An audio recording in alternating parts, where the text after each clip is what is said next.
আমি যদি বলি যে আমি যুক্তি দেই, আমি প্রশংসা করি আপনি খুব ভালো বস। তো স্যার আমি যদি জবাবে সন্তুষ্ট না হই, আপনি সন্তুষ্ট না হন,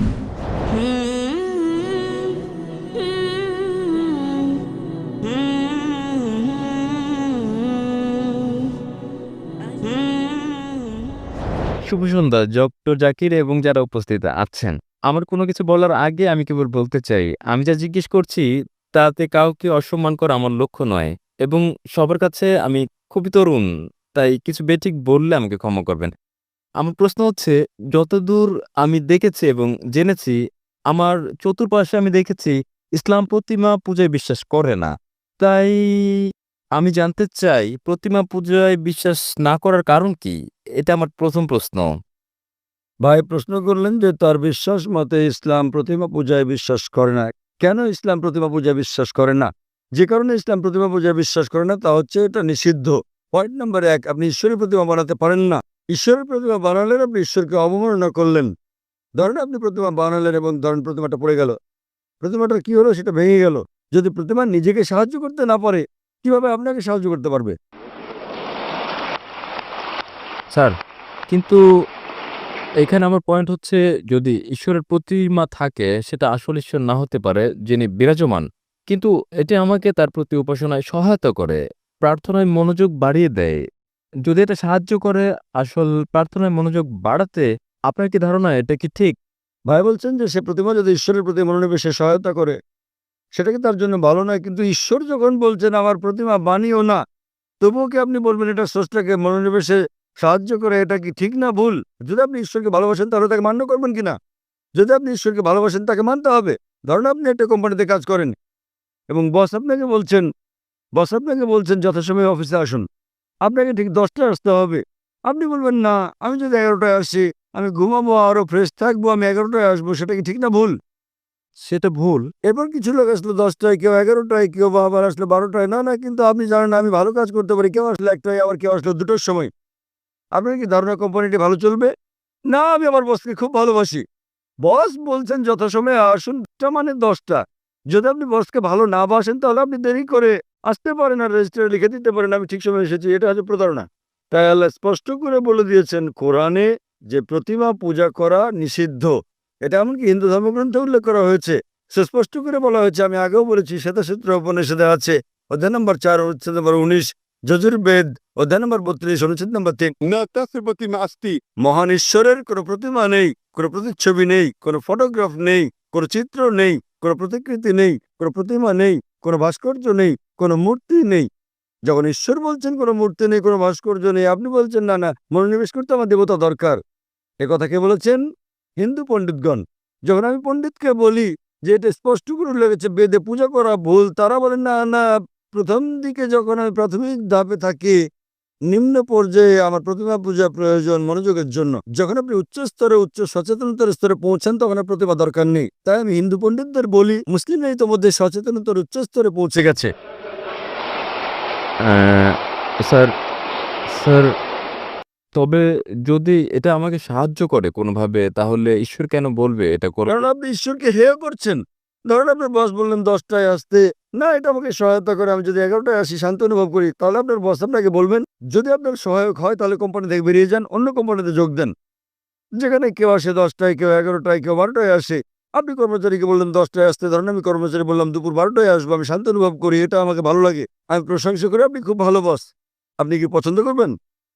প্রতিদিন আপনি বলেন আমার বস খুব ভালো, আমার বস খুব ভালো, আপনি তসবিহ জপেন, আপনার জপমালা, আমার বস খুব ভালো। অন্য কর্মচারীরা বিকেলে আসে, 2টোর দিকে আসে, আমার বস খুব ভালো, আমার বস খুব ভালো। বস বলবেন ভাই, আপনি আমার প্রশংসা বন্ধ করেন, সময় মতো অফিসে এসে কাজটা করেন। তাই আপনার ঈশ্বর, আপনার স্রষ্টা আপনার ধর্মগ্রন্থে আপনাকে বলেছেন, হিন্দু ধর্মগ্রন্থে, খ্রিস্টান ধর্মগ্রন্থে, মুসলিম ধর্মগ্রন্থে, প্রতিমা বানিও না। আপনি ঈশ্বরকে অবমাননা করছেন। এত ক্ষমতাবান ঈশ্বর, তার প্রতিমা বানাচ্ছেন। কে প্রতিমা বানাচ্ছে? কে বানাচ্ছে? মানুষ। তখন ঈশ্বর বলবেন আমি মানুষ জাতিকে বানিয়েছি, এখন মানুষই বানাচ্ছে আমাকে। কি বোকামি এটা! স্যার, কেন আপনি করেন না, না। যখন ঈশ্বর আপনাকে বলছেন প্রতিমার প্রয়োজন নেই, প্রতিমা ছাড়া ঈশ্বরের প্রতি মনোনিবেশ করো? স্যার, আমরা ঈশ্বরকে সৃষ্টি করছি না। আমরা যখন প্রতিমা গড়ি এবং আমি আমি ভাবি আমরা তাকে হেয় করছি না। যখন আমরা প্রতিমা বানাই এটা কেবলই তার একটি আকৃতি বানানো এবং আমার ধারণা এটা তারই অংশ বিশেষ। যদি এটা সেখানে আপনাদের থাকে না বেদে উল্লেখ আছে? স্যার আমি হিন্দু নই। আমি বেদে বিশ্বাস করি না। তাহলে কি আপনি খ্রিস্টান? আমি জৈন। জৈন। জৈনরা কি ঈশ্বরে বিশ্বাস করে? হ্যাঁ, তা করে। আপনি কি আপনাদের জৈন মতবাদ জানেন? কে আপনাদের ঈশ্বর বলেন আমাকে? স্যার প্রভু মহাবীর। তিনি হলেন ত্রিতাঙ্কা, তিনি ঈশ্বর নন। আপনি জৈন মতবাদ জানেন না? স্যার আমি নাও জানতে পারি না। জৈন মতবাদ একটি নাস্তিক্যবাদী মতবাদ। জৈন মতবাদ একটি নাস্তিক্যবাদী মতবাদ। আপনি কি হিন্দু ধর্মকে জৈন মতবাদের সঙ্গে মিশ্রিত করছেন?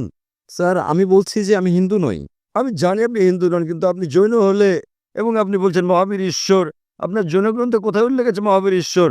তিনি হচ্ছেন একজন ত্রিতাঙ্কা, হ্যাঁ স্যার তিনি হচ্ছেন তিনি ঈশ্বর নন। তাই তবে আমরা তার উপাসনা করি এবং অন্য সব তীর্থঙ্করদের মতো। কিন্তু তিনি ঈশ্বর তো নন। মহাবীর কি বলেছেন আপনাদেরকে তার উপাসনা করতে? না, আমি এসব পড়িনি। আপনি জানেন না তাই আপনাকে বলছি। আপনারা জানেন না মহাবীর কি বলেছেন এবং আপনারা বলছেন মহাবীর হলেন তীর্থঙ্কর। এটা কি আপনার কর্তব্য না যে মহাবীর কি বলেছেন তা খুঁজে বের করা? হ্যাঁ স্যার তাই। তাহলে আমি কি করবো? কারণ আপনি একজন অযৌক্তিক মানুষ। স্যার আমি কি যখন আপনি কোনো কোম্পানিতে যোগদান করেন সেখানকার নিয়মকানুন মেনে চলেন না। জি স্যার। জৈনবাদ এক ধরনের নাস্তিক্যবাদ। তাই তারা সেখানে বিশ্বাস করে যে যারা জীবন লাভ করে তাদের মৃত্যু জন্ম জন্ম মৃত্যু জন্ম মৃত্যু হয়। যদি আপনি চক্রমুক্ত হন, যখন আপনার কোনো ইতিবাচক নেতিবাচক দিক থাকে না, তখন আপনি লাভ করেন নির্বাণ। জৈনবাদ অনুসারে 24 জন মোক্ষ অর্জন করেছেন জি স্যার। এবং মহাবীর হচ্ছেন 24তম তীর্থঙ্কর। জি স্যার। 24তম। স্যার। তিনি ঈশ্বর নন।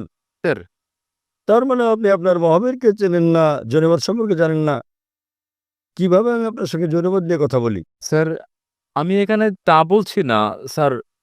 আমি যা জানতে চাই তা হচ্ছে যে প্রতিমা পূজা। স্যার যা আপনি বলছেন স্যার কোরআনে প্রতিমা পূজা ভুল একথা উল্লেখ করার কোরআনে কারণ উল্লেখ কি? আছে, বাইবেলে উল্লেখ আছে। না, এটা উল্লেখ আছে, কোরআনে উল্লেখ আছে, বাইবেলে উল্লেখ আছে, হিন্দু ধর্মগ্রন্থে যে প্রতিমা পূজা করা ভুল। তাহলে কোথা থেকে আপনি এই দর্শন পেয়েছেন? স্যার স্যার আমার বক্তব্য হচ্ছে আমার পয়েন্ট হচ্ছে যে যেখানে আমরা ধরে নিচ্ছি যে যদি কোরআন হয় আসলে ঈশ্বর যা বলছেন তাহলে তার মানে মানে সেজন্যই প্রতিমা পূজা ভুল। আমি যদি বলি যে আমি যুক্তি দেই হতে পারে তা একটি পয়েন্ট ছাড়া যুক্তি। তবু যদি আমি বলি যে কোরআন ঈশ্বরের বাণী নয় তাহলে কি আসল যুক্তি যে প্রতিমা পূজা ভুল? খুব ভালো, তাহলে আপনাকে বলতে হবে কোনটা ঈশ্বরের বাণী।